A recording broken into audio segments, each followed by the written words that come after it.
Este é o Dr. André Luiz. Seja muito bem-vindo. Há muitos anos, nós conseguimos reencarnar um grupo aqui da cidade. A nossa missão é ajudar esses irmãos e instaurar um ambiente de intercâmbio espiritual. Quantas e quantas vidas nós já vivemos? O que é realmente importante agora? O que vale mesmo é amar. Cadê o amar, amar, amar? Nada mais importa. Fato é que a próxima vida é sempre a mais importante de toda a nossa história. Rapaz, eu vou te fazer um médium dos bons. É assim que se demonstra o verdadeiro valor da fé. Essa mulher embora, mãe. Contenham-se, senhores. Estamos falando de uma mulher grávida. Você tem tudo a ver com a morte dele. Você tem tudo a ver com a minha morte. Sou o seu anjo da guarda.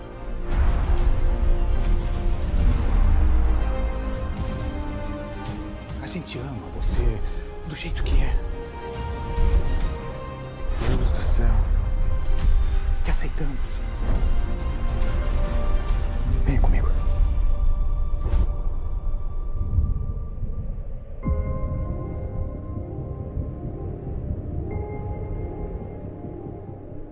Alguma dúvida?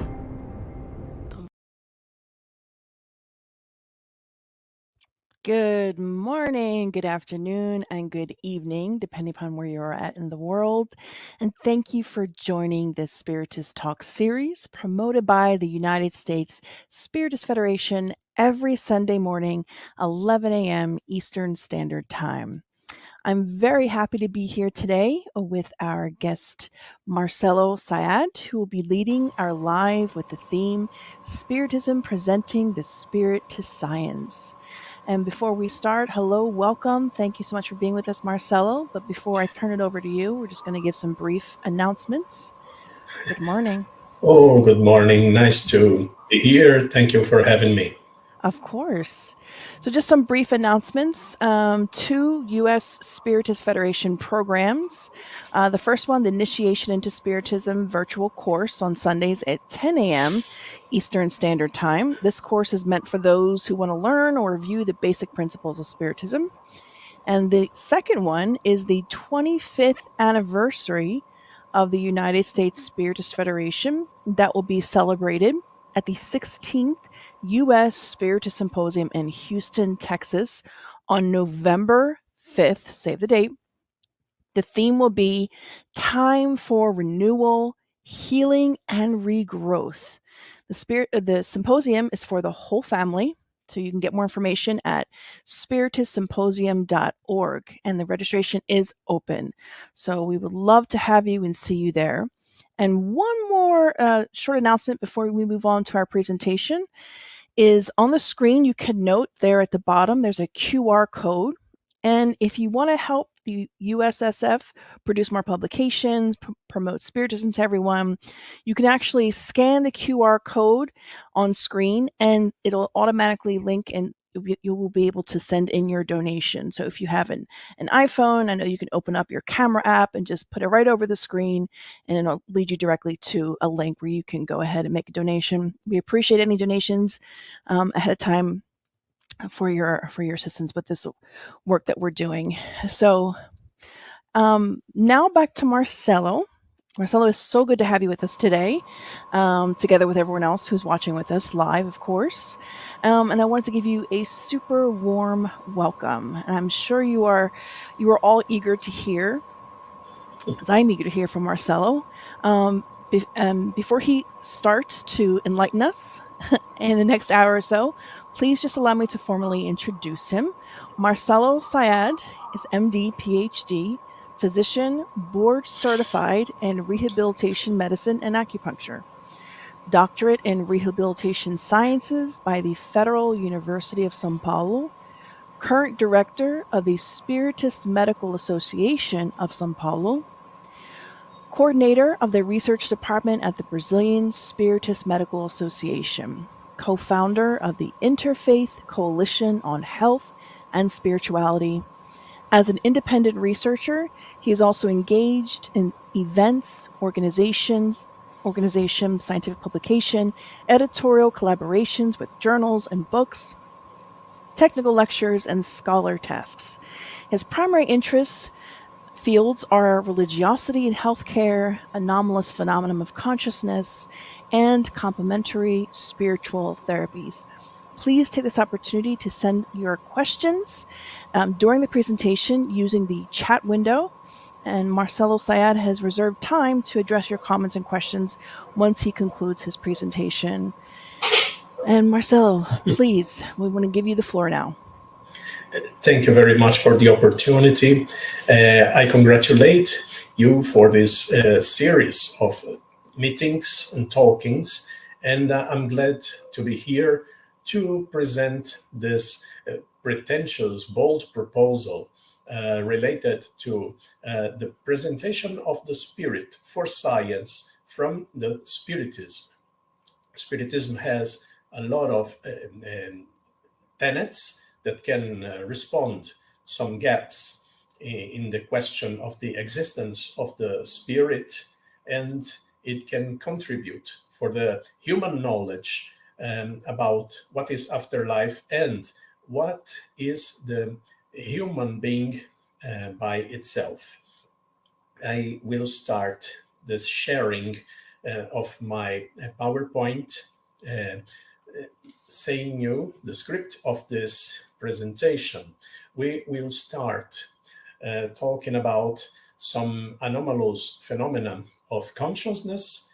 We will say that science is already crawling toward the concept of the spirit, the spiritist principles that can fill the gaps on the scientific knowledge towards a lay model of the spirit, helped by the spiritist teachings, and I will say some words about an ongoing scientific research I am participating. Let's start talking about some anomalous phenomena of consciousness, and anomalous here means unusual, not related to abnormal, but only unusual. We know that for the last 150 years, scientists are reporting this phenomenon occasionally, but regularly, and publishing it in peer-reviewed scientific journals along the world. And the studies with robust methodology and published in high-impact serious journals have findings that cannot be merely explained by fraud, hallucination, chance, or other scientific faults. And mainly, we will talk about the anomalous information reception, also known as mediumship, the memories of past lives, in a case suggestive of reincarnation, the near-death experiences, and end-of-life experiences.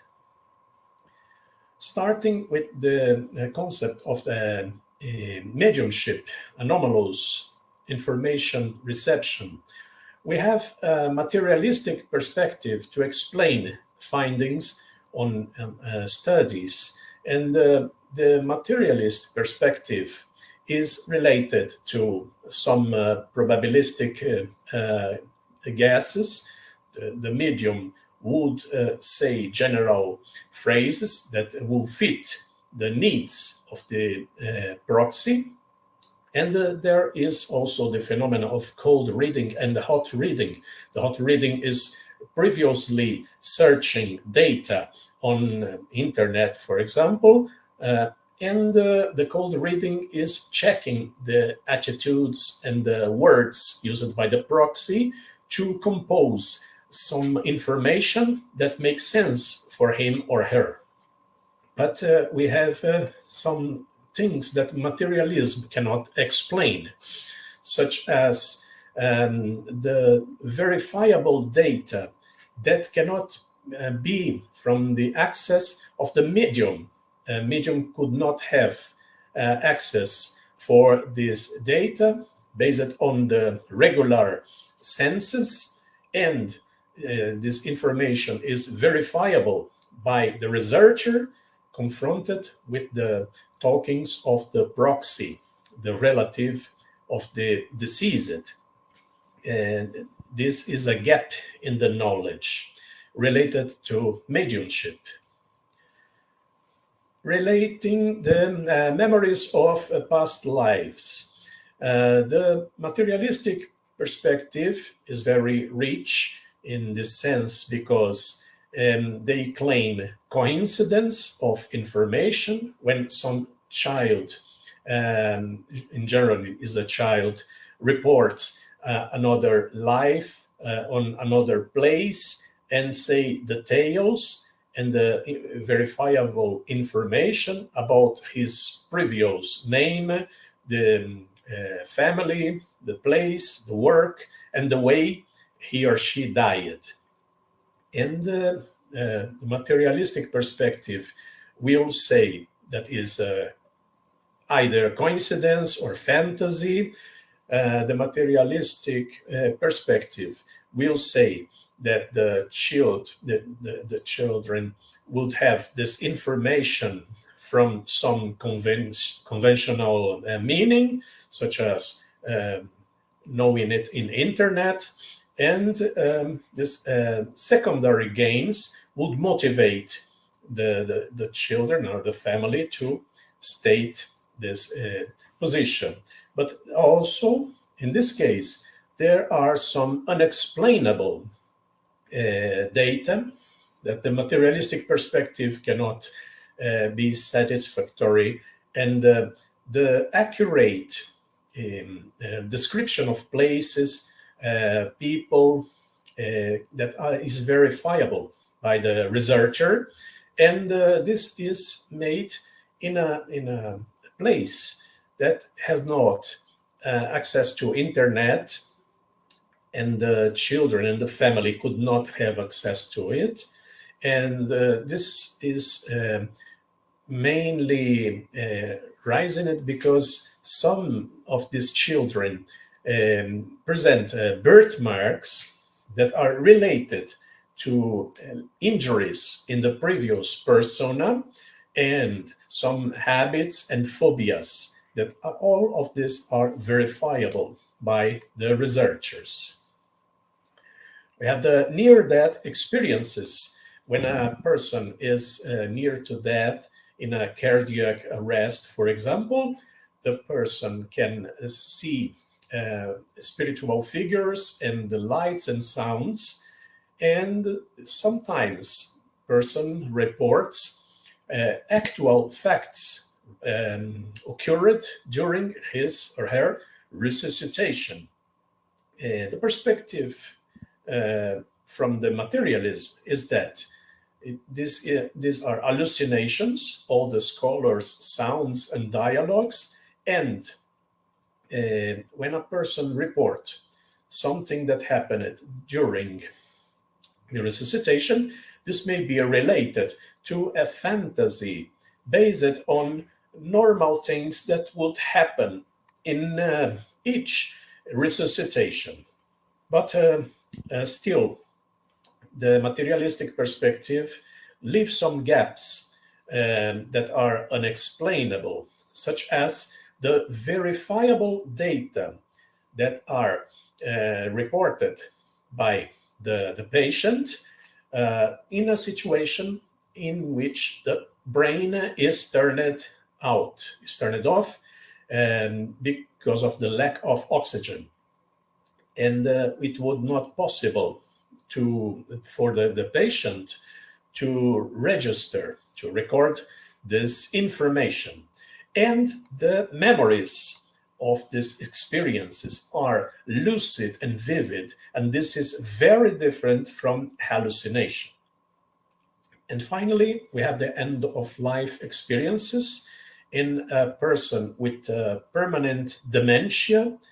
This person may have a subtle awakening and in lucid consciousness talk with people, and it happens some hours or days before the death. And also the person that is dying can report the visit of spiritual figures that is deemed as hallucination for the materialistic perspective. However, this paradoxical lucidity, this recovering of cognitive functions in a permanently damaged brain is not explainable at all by the materialistic perspective, showing that the mind is not a property of the brain, and the vision of some figures that nobody knew his diet is very embarrassing, because nor the patient nor the familiars around him would know this visitant is diet, and further they will confirm that this person died and the spirit visited the dying person. So all these phenomena raise the question, what happens to consciousness after death? The first hypothesis is there is no persistence of the consciousness. The mind is extinguished with the physical body, and data received by extrasensory perception would explain the above-mentioned phenomena. The medium, for example, could retrieve this information from the mind of other living people in a phenomena of telepathy in the parapsychological view that dismiss the existence of the spirit, or the medium can retrieve it from some universal record, something that is in the cosmos, and somehow the medium could retrieve all this knowledge. Thus, the spirit would be not necessary. However, this vision could hardly explain the paradoxical lucidity, the recovery of cognitive functions in a permanently damaged brain, and don't explain the information known only to the deceased person, and also the birthmarks and other physical phenomena that happens in these cases of memories of past lives. Thus, we have two hypotheses.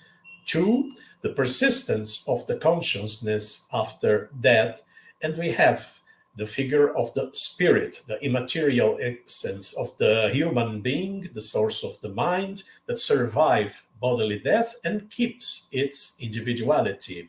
In the same way we know in Spiritism, and also known by many religious and philosophical traditions. However, this hypothesis poses a challenge, because all spirit models are related to religions with dogmatic disagreements about what happened to consciousness after death, related to the spirit freedom. Does the spirit stay in a specific place like heaven or hell, or they can contact us? And the reincarnation, does it exist to explain the previous past lives memories or not, etc. All this discussion happens because each religion has its dogmatic framework, and it is not a consensus to present it as a coherent explanation. But the science is now crawling towards the spirit. We live in a very auspicious epoch related to the study of the consciousness beyond the brain, because until some time ago, each speaking about the spirit would be necessarily related to religion. Until some time ago, each thing we know about the spirit would become from the scriptures, like the Bible, and the spirit was created by God, and the destiny of the spirit was the heaven and hell, and all these things, for example, was believed by Isaac Newton, the father of the modern physical, not the contemporary physical, but the modern physics.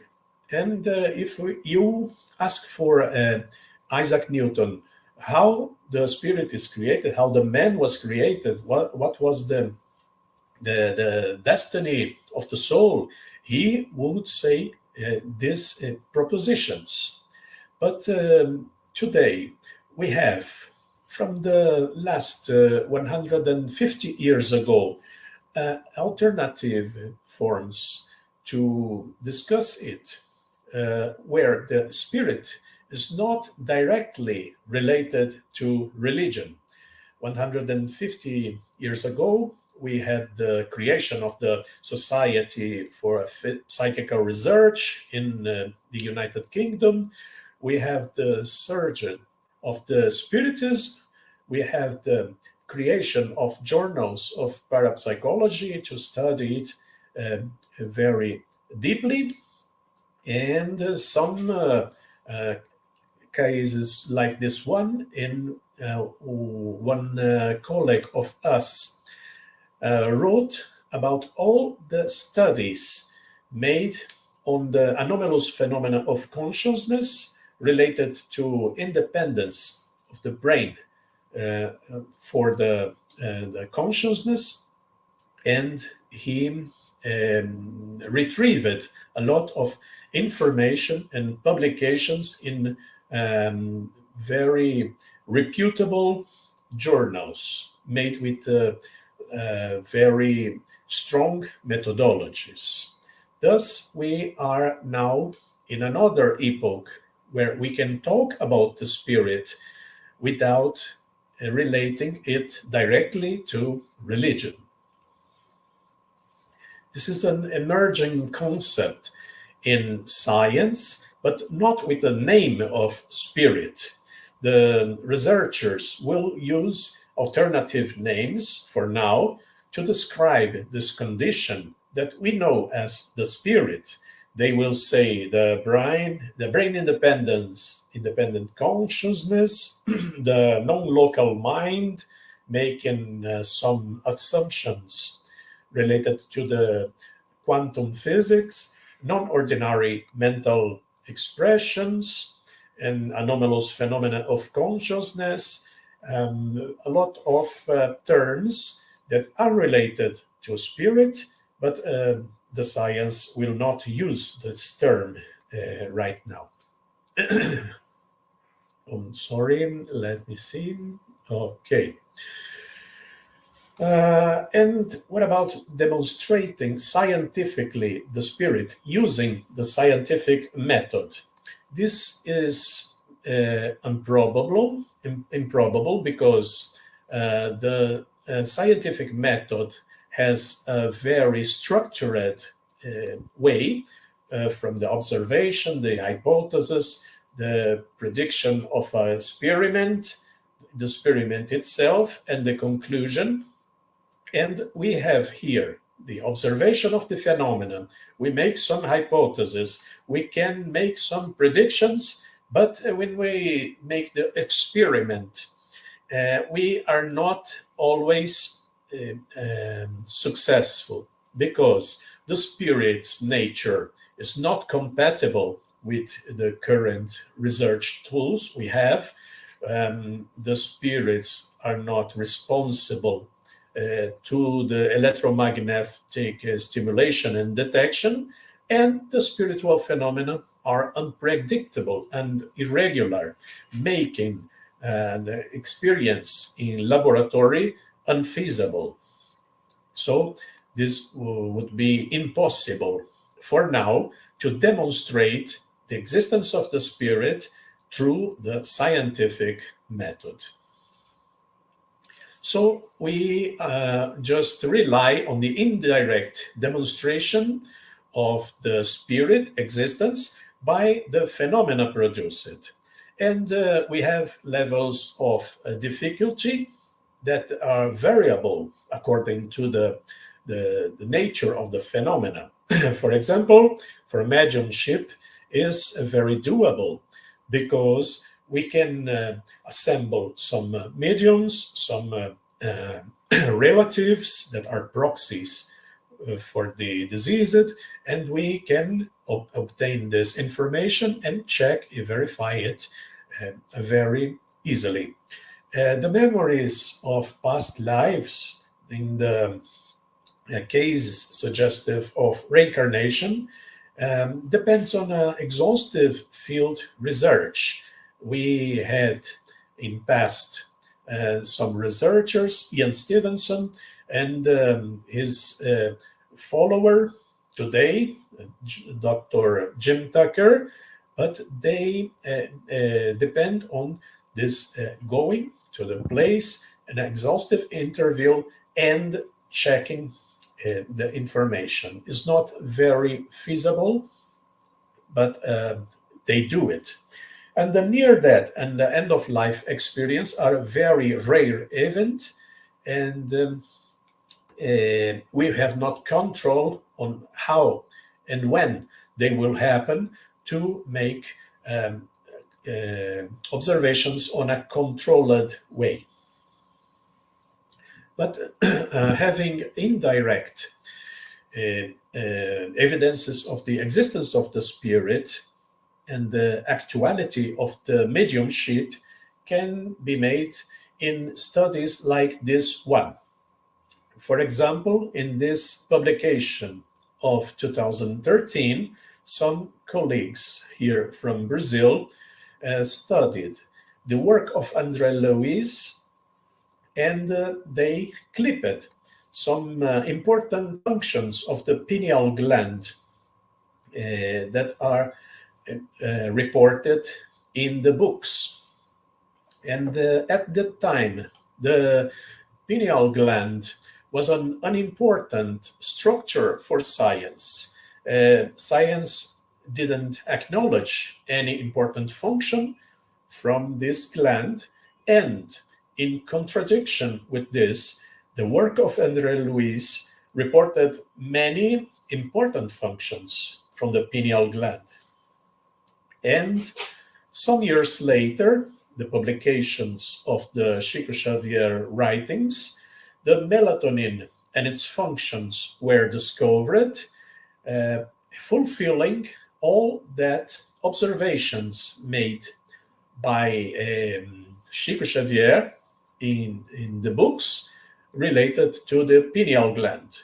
Thus, the information from the spirit André Luiz was correct, related to molecule produced by the pineal gland that was called later melatonin.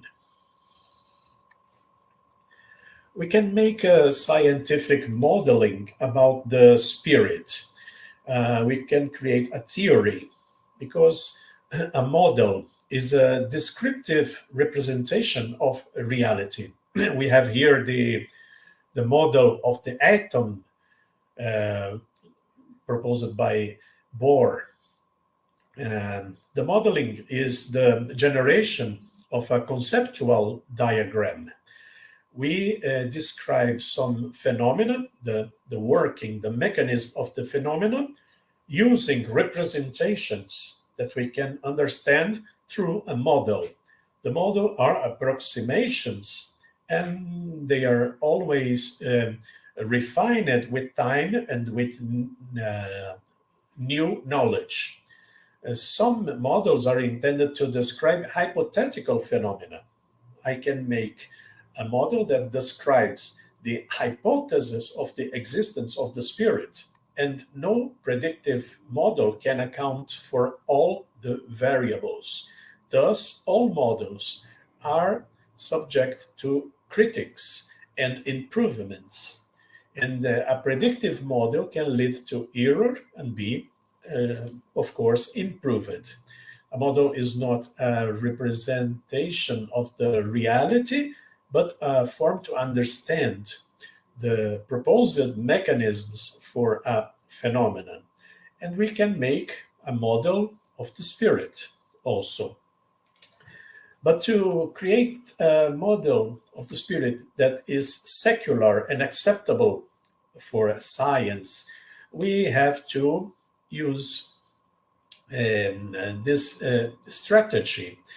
We first have to put together the few pieces available, such as the phenomena we cited before, and we will guess how would be the missing pieces, since the phenomena are not exhaustive for the explanation. There are missing pieces that we have to guess, and we would idealize how the set would be together, would be presented in a coherent model of the reality.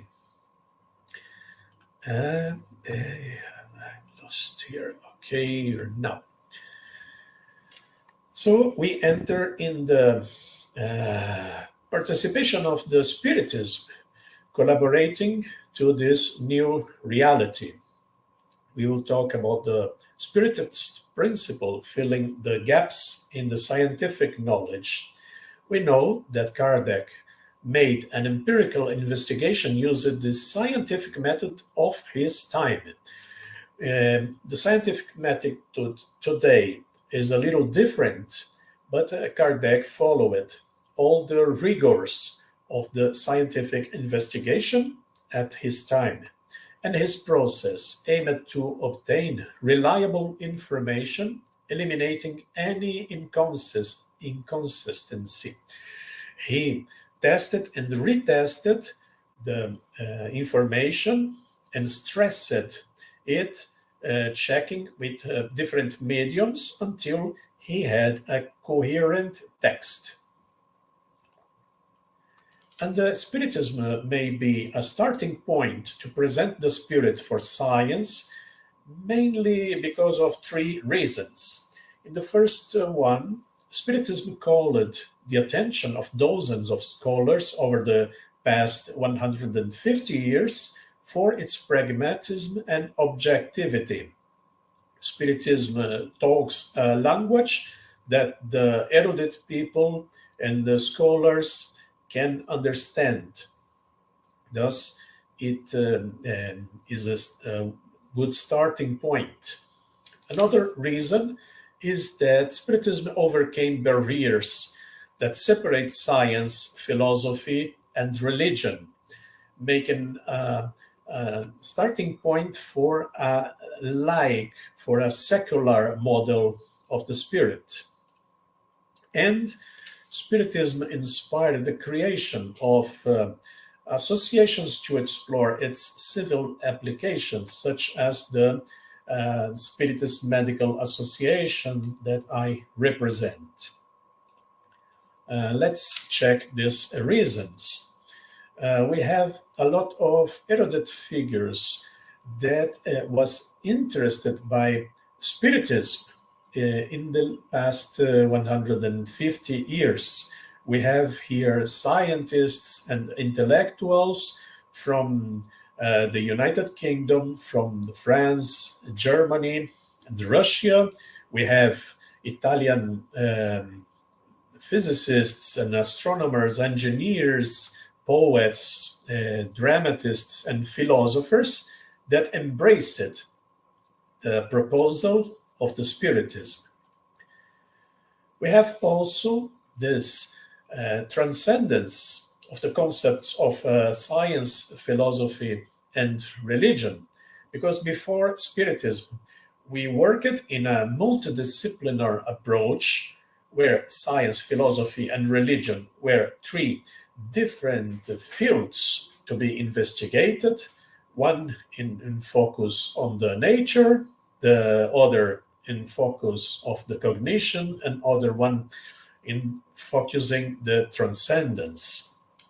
But Spiritism brought another vision, an interdisciplinary approach, saying that all these fields are manifestations from a unique source that can be related with each other, and checking for the natural origin of they in a coherent and continuous vision. This is something Spiritism brought, looking for the common origin and the manifestation in different fields, but they still are maintaining a coherence and a linkage between them. And the civil associations in Brazil were founded to explore the interface between Spiritism and practical aspects of living. The first one was the Spiritist Medical Association in 1968, and it inspired other societies like the Brazilian Society of Spiritist Magistrates, the Spiritist Psychologists, the Juridic Spiritual Association of Brazil, the Spiritist Military Crusade, like many others also, the Society for Spiritist Philosophers, and etc., showing that the knowledge of the Spiritism can be related and inspire improvements in all civil activities of the society.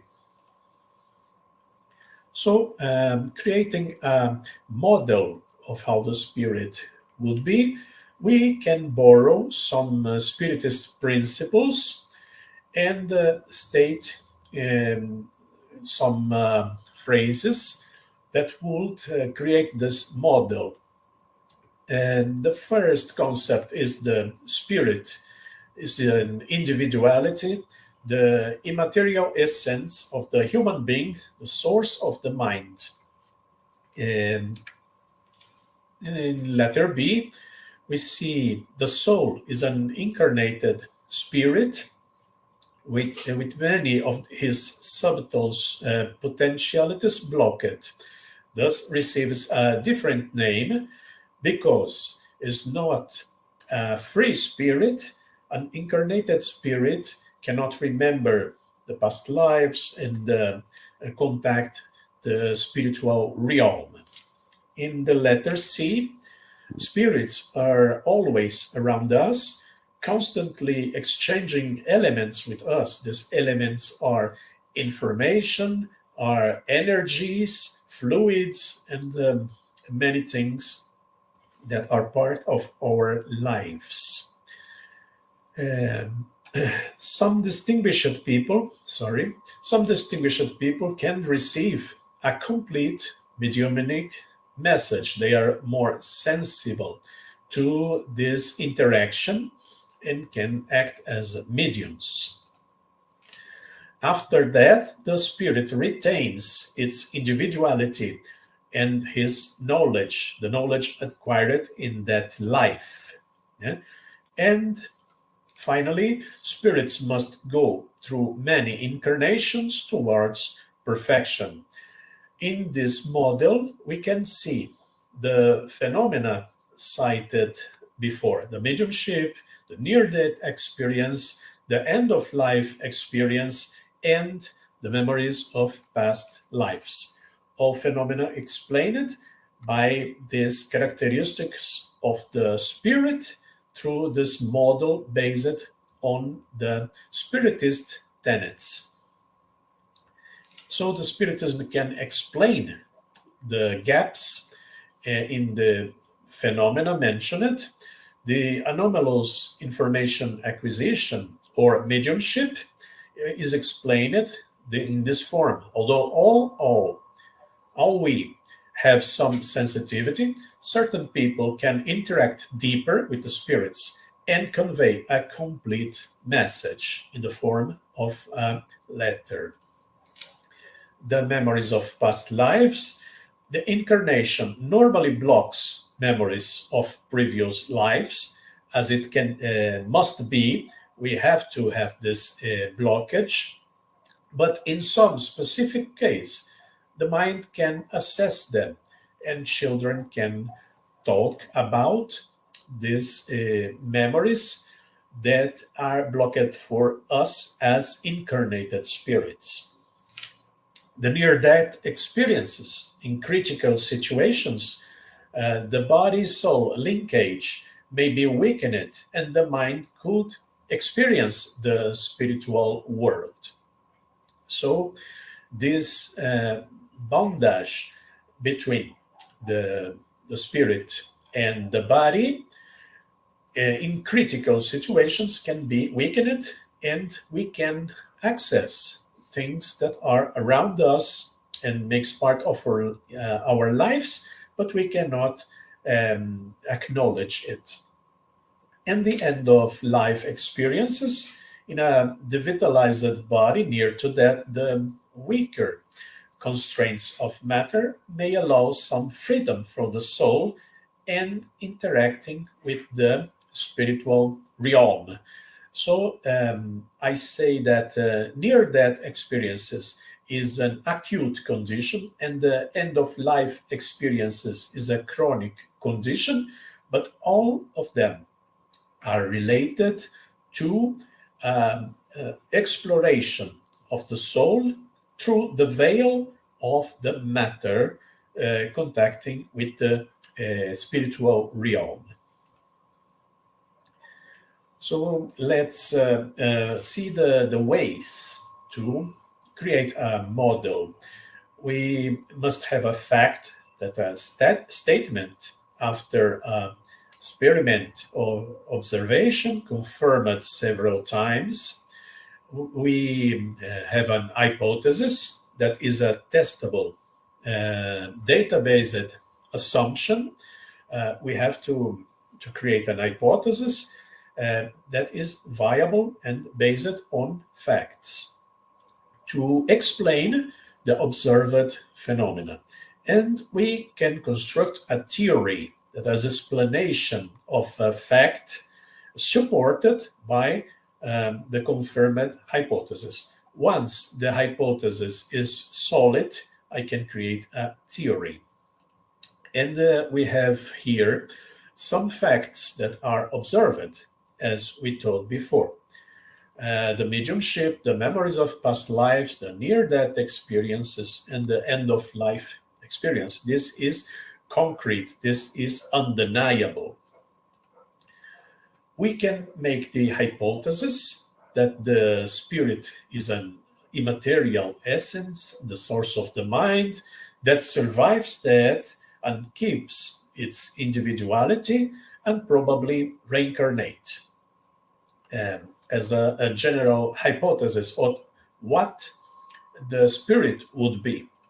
And the theory is the Spiritism that made this model of the spirit and the interaction of the spirit with the people reincarnated like us.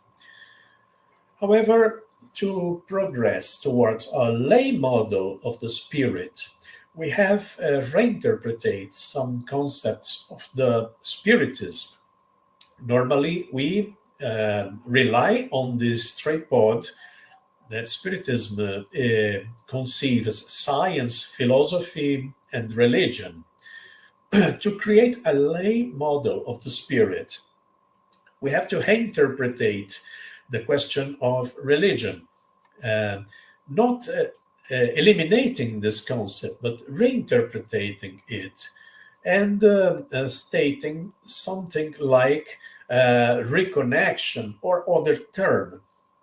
Because in Latin, the term religare, from which comes the term religion, means link us again to ourselves, to others, to nature, and to the creative process. If we use the word religion, some people will deny this word a priori and will not be sensitive to the discussion.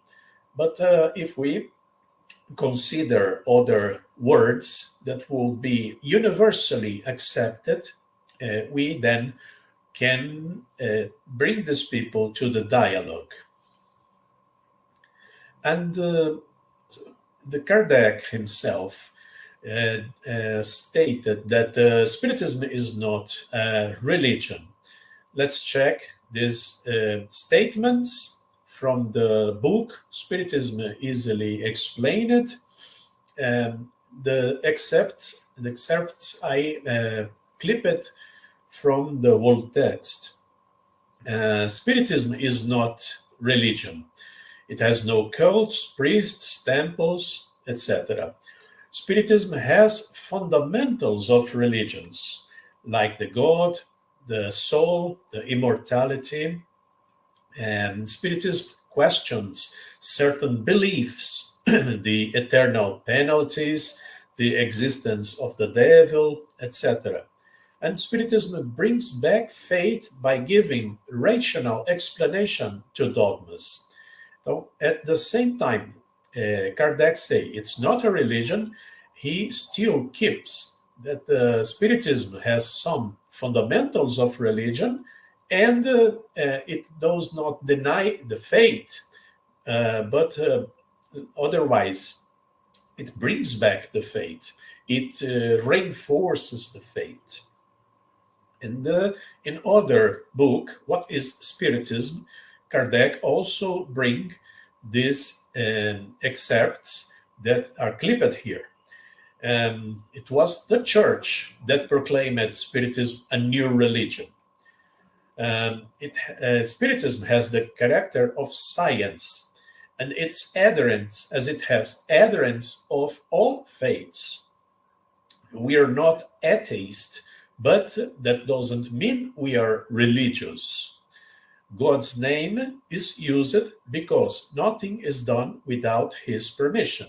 God's name is used opening reunions and etc. and invocating the good spirits, but this invocation and the use of the name of God is not in a ritualistic religious condition. Thus, we have here a proposal for a coherent model of the spirit that could be presented to science. We have here the phenomena.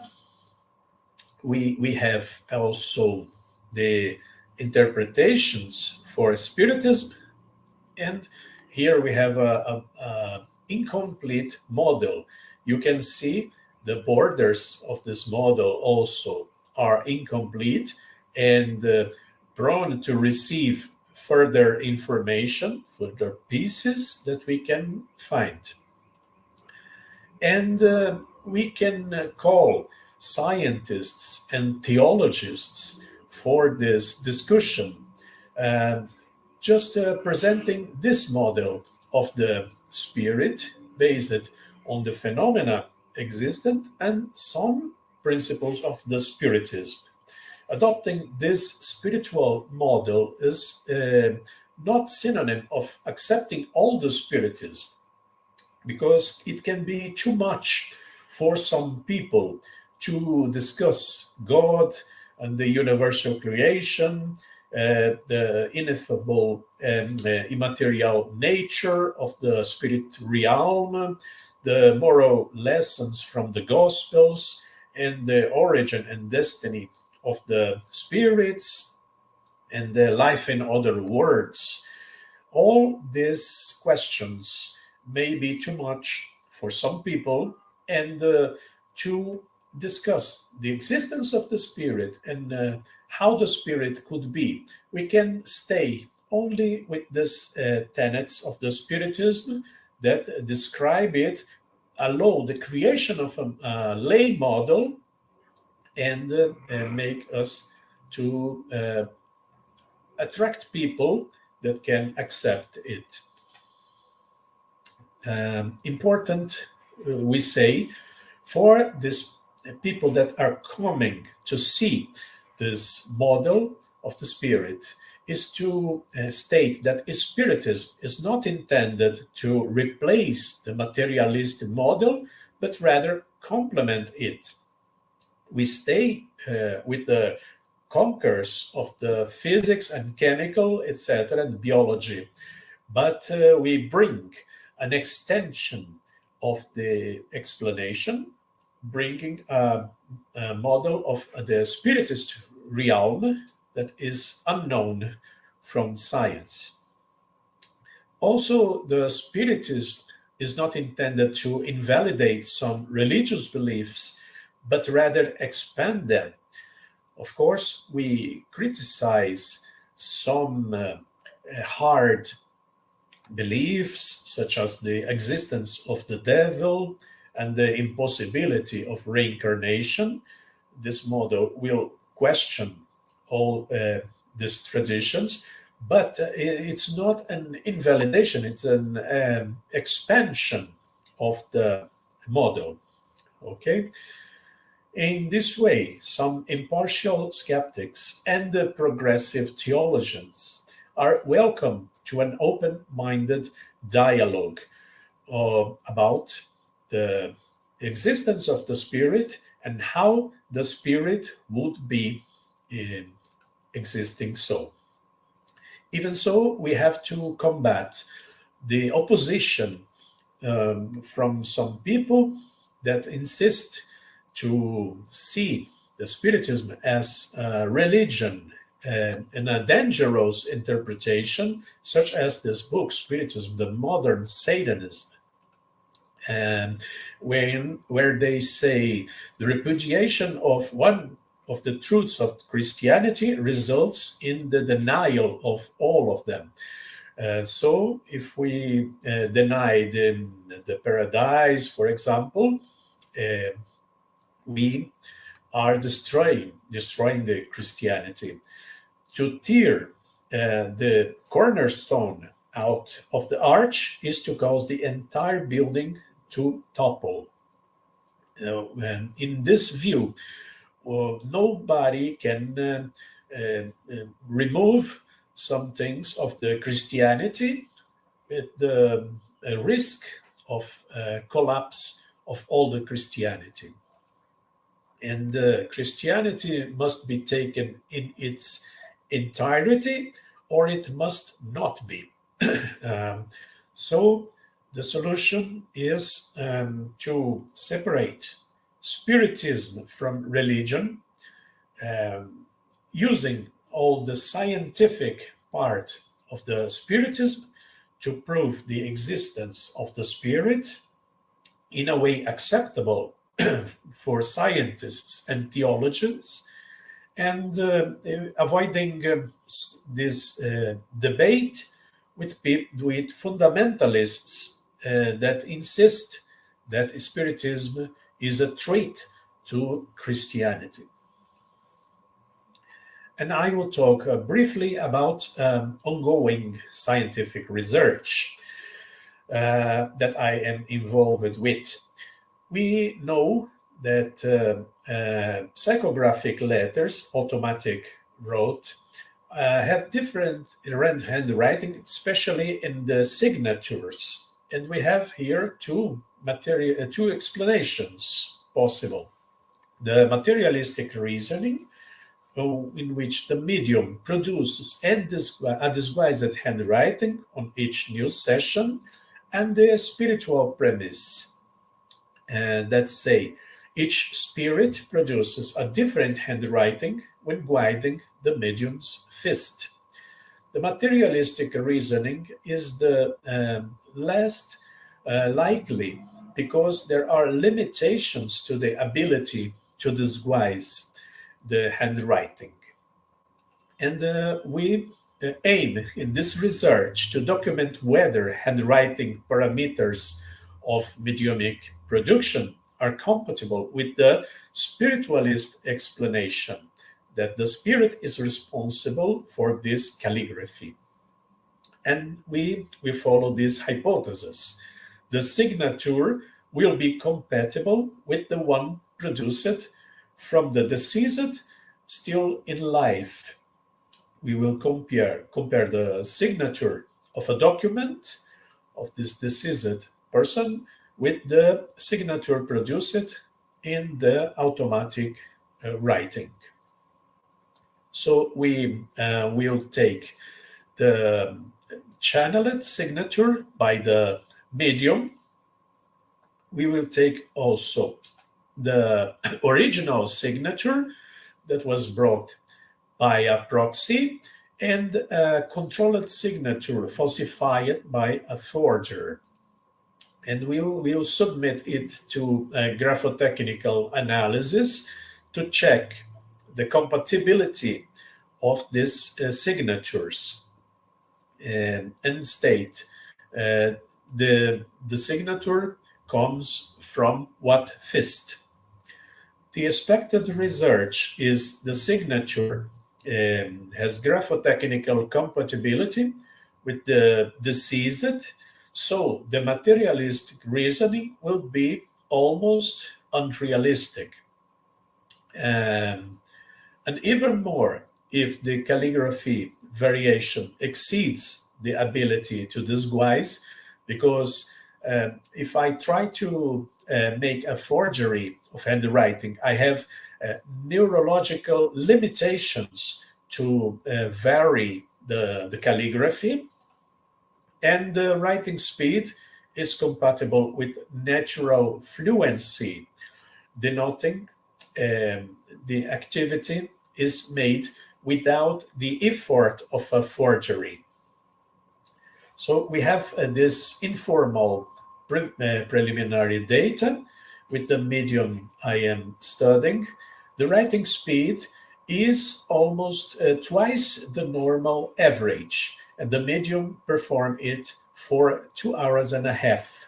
He put medical tape in his fingers to avoid injury to skin, and right in this velocity, you can see here, for 2.5 hours. And we have relatives willing to show similarities between signatures. We see here a tattooed signature that a mother made during the first visit to this medium.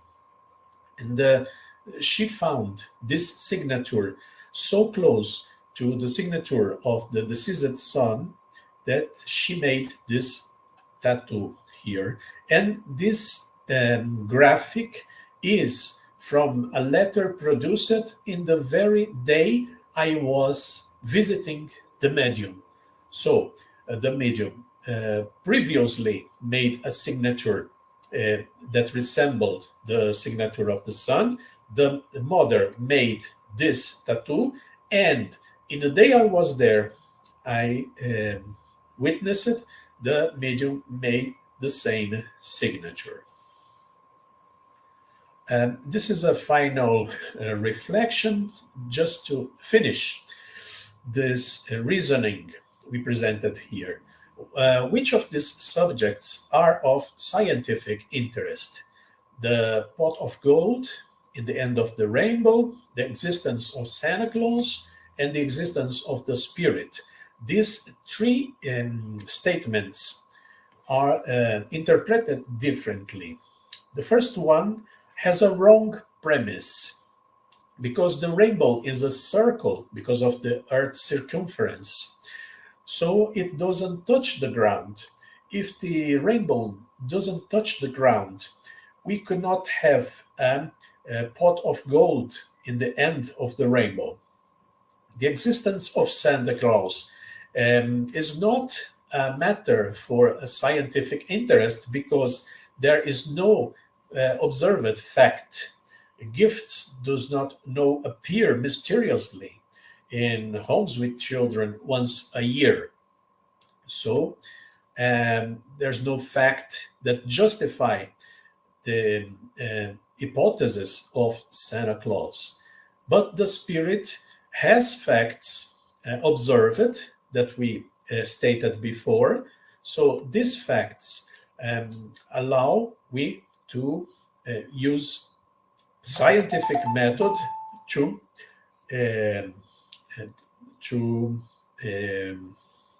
start a scientific investigation. To end my presentation, I state that the Spiritism can be a starting point to discuss how the spirit could be in a non-religious model, and this model should be refined in order to be more acceptable to scientists and academics. Once again, I congratulate the organization of this meeting, and I thank you for the attention. Thank you very much. Thank you so much, Dr. Saad. That was amazing. And there are so many questions that we've received. So I don't want to waste any time, and hopefully we can get to all of them. And thank you so much for all of your reflections. So we're going to open up for the comments and questions from the audience, starting with Yasko.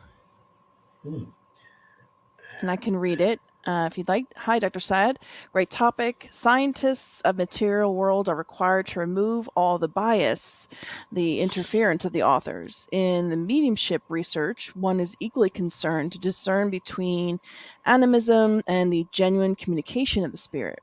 How are scientists dealing with this aspect of mediumship to fulfill the requirement of most peer-reviewed journals? That's a great question. A good question is always we will have animism, and always we will have participation of the medium, always, even in Chico Xavier readings. But the important is to separate if the animism is 1% of the communication or 99% of the communication. In case of this research, I mentioned it, we can eliminate the animism because we will not deal with information, we deal with skill, with ability, with motor performance. Thus, there's no participation of the medium. And we will have to be careful because some psychographies are mechanical and some are semi-mechanical. The psychographies that has the exact signature of the communicant is a mechanical type. The semi-mechanical has a participation of the medium, and the signature cannot be the exact reproduction of the deceased.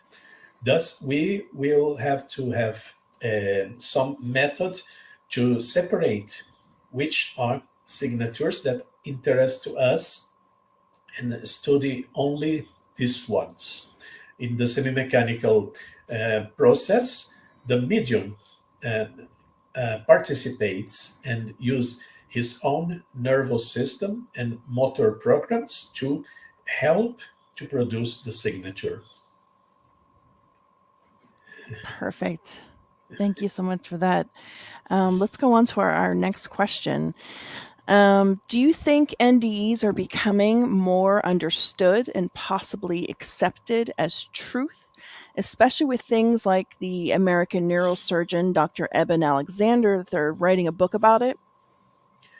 Yeah, the near-death experience is a relatively new phenomenon because it surged in the 60s because of the advent of the resuscitation techniques that are relatively recent.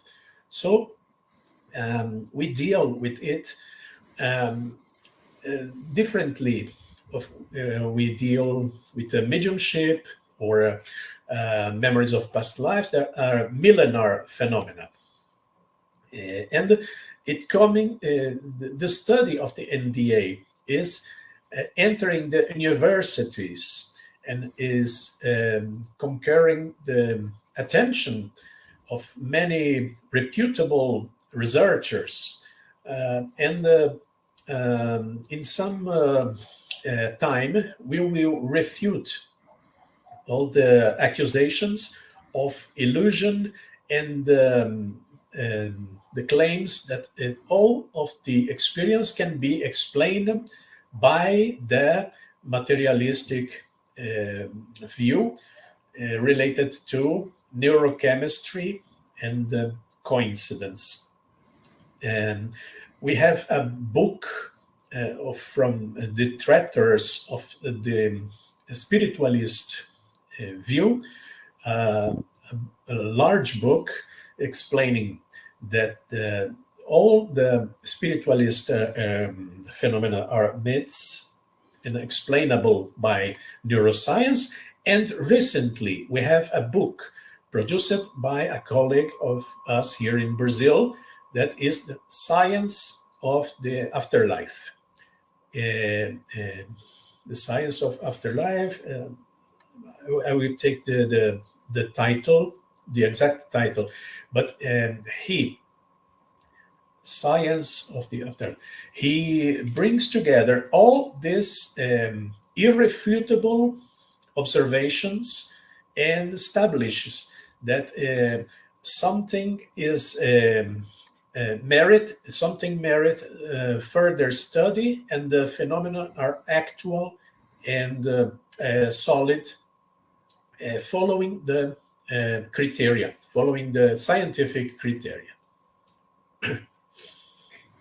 Wow, that's amazing. We'll have to look for that book. That's absolutely fascinating. This is the Science of Life After Death. Science. Google it. Science of Life After Death. A book of this year, very scientific and refuting all the other book that is bring science elements to eliminate this spiritual hypothesis. Wow. Amazing. Thank you so much for that. On to our next question from Paul. Dr. SAAD, is scientific work progressing so much that it will confirm the manifestation of the spirit? I'm thinking of the work of Sonia Rinaldi. Yeah, Sonia Rinaldi make a great research in transcommunication, the use of instruments like a recorder or television or computer to record manifestation of the spirit. Transcommunication may state that there is something abnormal. She can put a recorder in a quiet place, and after hours, she retrieve this recording, and in the middle of the silence, you can hear something like something inaudible, but odd, but strange, but unexpected. So it's another piece for the puzzle, but the experiment itself cannot be solid enough to prove the existence of the spirit. I guess it's another piece of the puzzle. As I said, each model of the spirit will have place for more pieces, and this is maybe one of them.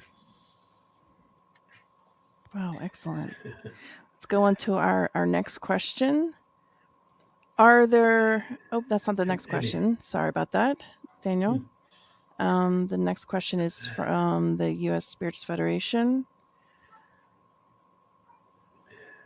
1 second. There we go.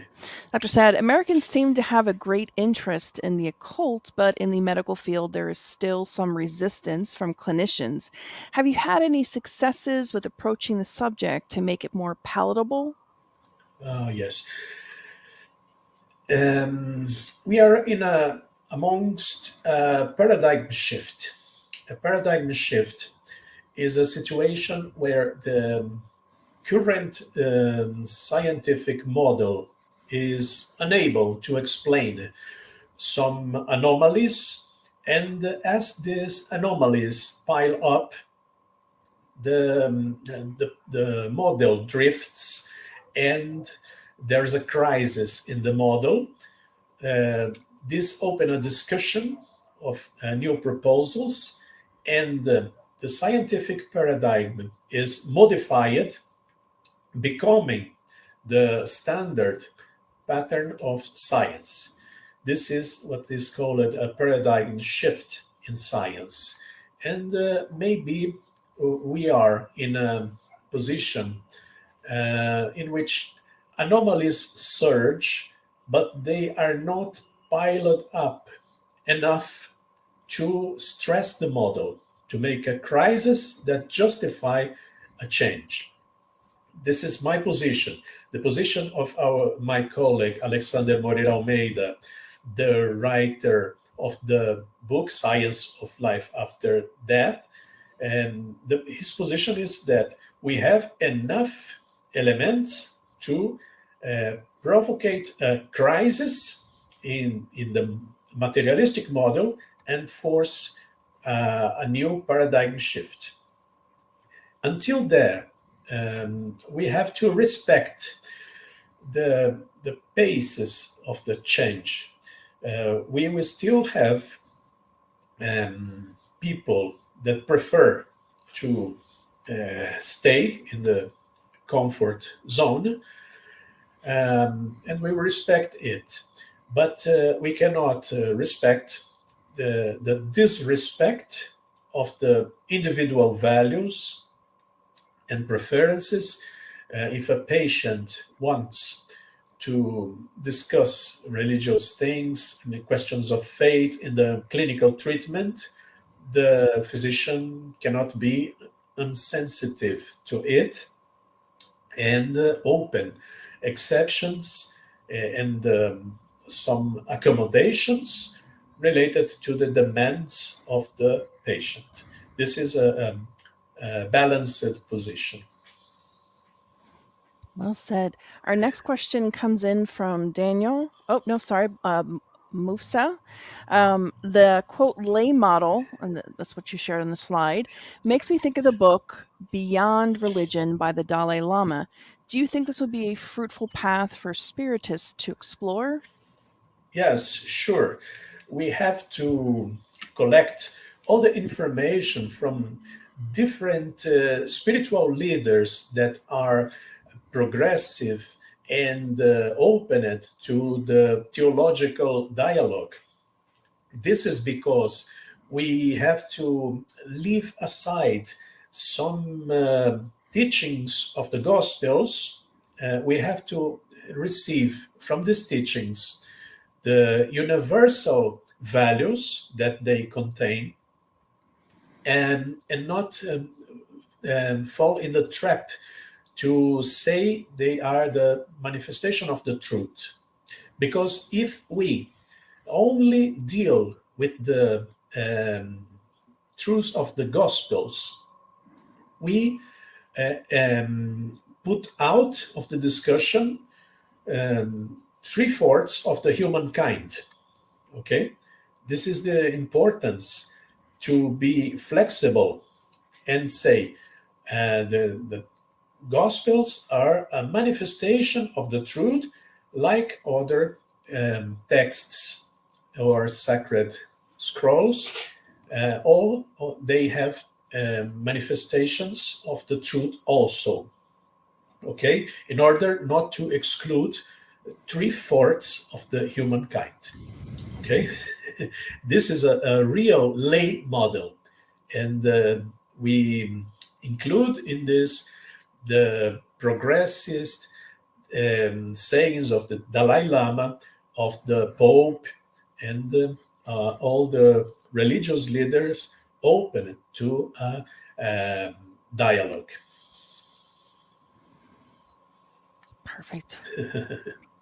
We just have one last question because we are coming towards the end, and I'm sorry for those if we weren't able to answer or share all the comments or questions. But you can surely leave your information in the chat, and if Dr. Syed would like to, he can respond. So the final question is, what would you say has been the most challenging aspect of your research into spirituality, and how have you, if at all, overcome it? Yeah, we have to fight mainly the prejudice and ignorance. And we will use the armory of the science, that is solid research and scientific method.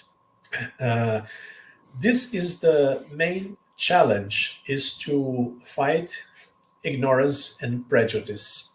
Ignorance you can fight with information, and the prejudice maybe we cannot fight back. We may have to wait for a generation to die. The progress sometimes is made from funeral to funeral, and some people we cannot change, but a new generation will grow with new knowledge, with new proposals, and with time we will have a paradigm shift. The name of the game is patience.